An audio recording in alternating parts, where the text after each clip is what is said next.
Welcome to the NMAA Seeding and Selection Show for the 2021 Fuddruckers State Soccer Championships. Hello to all the teams getting together to watch this show.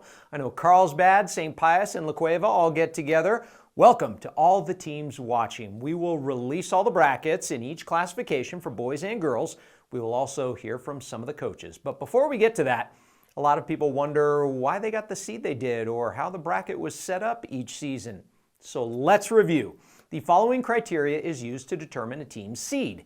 We will look at finish in regular season district play, head-to-head matchups, wins against district championship teams regardless of class, overall record, max preps rankings, and member school input. Now that's the coach's input and their rankings. That input can sway a team in one direction or another. There is no input given by NMAA staff. Let me repeat that to make sure everyone hears it. No input by NMAA staff. It's all data driven based on those criteria points. Did you beat a district champ? Did you have a better record? Were you ranked higher in max preps? All of those things. There is no bias for or against any school or team. So hold on to any comments on this school didn't deserve that seed or our school should have been seeded higher. It's all based on the numbers. Does everyone understand? I want to make sure everyone gets it before we move on. Can I get a collective yes? Let me hear you. Okay, good. Let's get to the brackets. We will start in Class A through 3A. Ladies first. The number one seed goes to Sandia Prep. The Sun Devils won a state championship in 4 of the last 5 years. They didn't play in the title match last season. Sandia Prep has only given up 2 goals in their last 8 matches. They are young. This team has over 85% 8th and 9th graders. They have 5 juniors, only 1 seniors, no sophomores. They have a 14-game unbeaten run going this year. They haven't lost to a team in their classification. They lost in the semifinals last season after winning 4 straight state titles. I know you don't like to hear a coach say that sometimes losing is the best learning tool, but for us, I think that, having that kind of adversity of an amended schedule, of losing, a substantial, part of our state championship rosters from the past 4 years, really allow these players to see what it's like to face adversity, to find something that they have to work towards during the summer, during the fall, and really give them a good bit of drive moving into the season. Let's look at the first bracket of the show. Sandia Prep will take on Hatch Valley in the opening round. Robertson is the 4 seed and will face Bosque. St. Michael's earned a 3 seed and will take on East Mountain. St. Michael's is the defending state champ. They beat Socorro in the final last year. Now those two could meet up again in the semifinals this year because Socorro is the 2 seed. They played in the final 3 of the last 4 years, but have never won it. They face Rehoboth in the quarterfinals. Boys Class A through 3A. I don't mean to sound like a broken record, but the number 1 seed goes to Sandia Prep. The Sun Devils are 18-2, and they've won their last 13. These Sun Devils have won it all in 2 of the last 3 years. They've played in the championship 3 of the last 4 seasons. Head coach Tommy Smith has 12 state titles to his resume.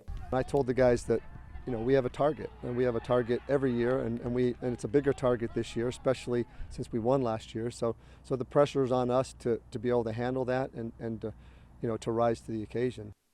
Let's take a look at the bracket. Sandia Prep will face Tierra and Cantata. Now, Tierra and Cantata and Monte del Sol finished tied in district, but Tierra and Cantata won their district tiebreaker, so they earned one of the spots in the field.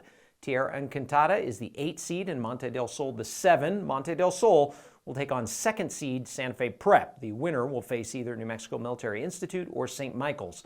The Bosque boys are a 4 seed and take on a district opponent in the co-op from Oak Grove and Manal. Now that team has one of the top scorers in the state. Ben Sowers is a senior scoring machine from Oak Grove Classical Academy. Keep your eyes on him this postseason. So far, he has 58 goals on the year and 137 points. Both of those numbers are 2nd in the state in boys soccer this season. His previous best was 20 goals his sophomore season. 20 my sophomore year, and I thought that I could get 30, and things went from there. I guess got a lot more than 30. There's so many words that come to mind. He's extremely talented, very, very hardworking, but most of all, he's got a solid team around him. He's set up by people a lot. I mean, he gets a lot of the credit for a lot of the team's success. People work around him really well. We have some forwards that kind of sacrificially make some runs that open him up, and some other midfielders that do the same thing. So I think it's a team effort. Moving on to Class 4A. Let's start with the girls bracket. There is some fierce competition here. You really could make a legitimate case for St. Pius, for Hope Christian, or for Albuquerque Academy to all be number one. But it comes down to the data, right? All those criteria points we talked about. And the top spot goes to St. Pius. St. Pius is the defending state champ. They are 15-1. Their only loss was a defeat at the hands of Academy back in September. Now in this bracket, the top 4 teams earn a first-round bye, and what do you know? Hope Christian, Academy, and Los Alamos, all powerhouses, all earned a first-round bye. How's this for a stat? St. Pius or Academy has won every girls soccer championship in the state's second-largest classification, except for 2 seasons since 1998. Los Alamos won it all in 2003 and 1998. The Hilltoppers come into the tournament with a 12-5-2 record. Let me tell you a little bit more about these teams. Hope Christian is the 2 seed. Hope lost to St. Pius in the state final last season. They returned all but 3 players from that squad. Savannah Sanchez always scores a ton of goals for them this year. Hannah Gutierrez does as well. But defense has really gotten it done for them. They've only given up 2 goals in their last 13 matches. And we do have a senior back there, but we have 2 sophomores, a freshman goalkeeper. So yeah, a lot of youth, but just they work well together. They trust each other. The effort's consistently there. And I can't say enough, good things about my team. And it's team defense, right? I tend to give a lot of credit to just our back 5, back 4, but really it's starting at the top. We've got kids up top that defend as well and help us win the ball in great positions. So the opponents don't get as many looks at goal. So that always helps. Albuquerque Academy is the 3 seed. They are 14-6 on the year. Academy junior Anna Babinski leads the state in scoring with 47 goals and 103 points. She's a very, very powerful player. She's very fast. She excels facing the goal. She's also comfortable checking the back and back to goal and receiving balls into her feet. But she's a competitor. She's an incredible athlete. Very good soccer player, has a good brain for the game as well. So, she's a handful. There's no doubt. So let's see the bracket already. Here it is. Moriarty and Aztec is your 8-9 matchup this coming week. Los Alamos will await the Artesia Chaparral winner. Goddard gets Taos, and Valencia earned a 7 spot and will take on Bloomfield in the first round. Moving on to boys Class 4A. The number 1 spot goes to last year's runner-up, the Lovington Wildcats. Lovington is 17-1, and the Wildcats haven't lost in over a month. They come into the state championship riding a win streak of their own. Lovington lost to Academy in last year's final, 2-1 in overtime. The Wildcats haven't won a state soccer championship. Their program is only 8 years old. It's really interesting, the dynamic of this team, because their IQ is real high. And so we're having to run multiple formations depending on what the opponent is going to throw at us. And so, we can go from the defense, who's shutting everybody out, through the midfield, we're bringing the ball in through the midfield, introducing it into the striker, and so all the way back as well. So, you know what? It's just a balanced team all the way through. And I think that's what makes it difficult for anyone who faces us. It's like, man, it's a multi-headed monster that you're going to see, and not in a braggish way, but these guys have really answered and really stepped up. We're on our 4th district championship in a row. We had never won one in our program. And so these guys are really trying to leave their mark. And I think would be the final way to step out and say, hey, we've left it in good hands, and let the young guys take over now. Here are the other top 4 in Class 4A. Albuquerque Academy is the 2 seed, Los Alamos the 3, and Santa Teresa 4. All 4 of these teams earned a first-round bye and won't play until the quarterfinals. Academy is the defending state champ. The Hilltoppers are 15-4-1 on the year. Jamie Terrazas is their go-to guy. He's a special player, and he's playing outstanding right now. Their starting goalkeeper, Wesley Parker, was their team's starting striker up until this year, and they've only given up 2 goals in their last 8 matches. I like our chances. I think we've got a good, well-rounded team. We've scored some nice goals, and I think we can generate goals. And then obviously, I'm very confident with our defense. We are difficult to score on, and I like that. It at least keeps us in games. So.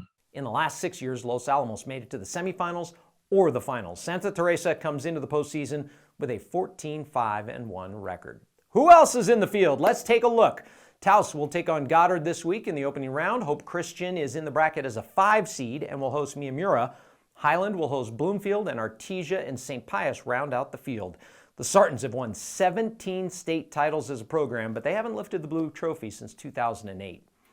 Last but not least, Class 5A. And on the girls' side, I've talked with several coaches who feel like Cibola is the team to beat. And you know what?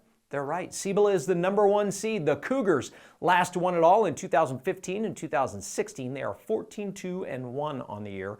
Carlsbad is the defending state champ. They won their first ever title last season. Carlsbad is 18-2 on the year. They also have one of the top scorers in the state in Alexa Dugan. She'll just get after it. She works hard. She expects a lot of herself. She expects a lot of her teammates. So she sets the tone. So that helps. She can finish. I mean, I've never had a goal scorer who can score like she can.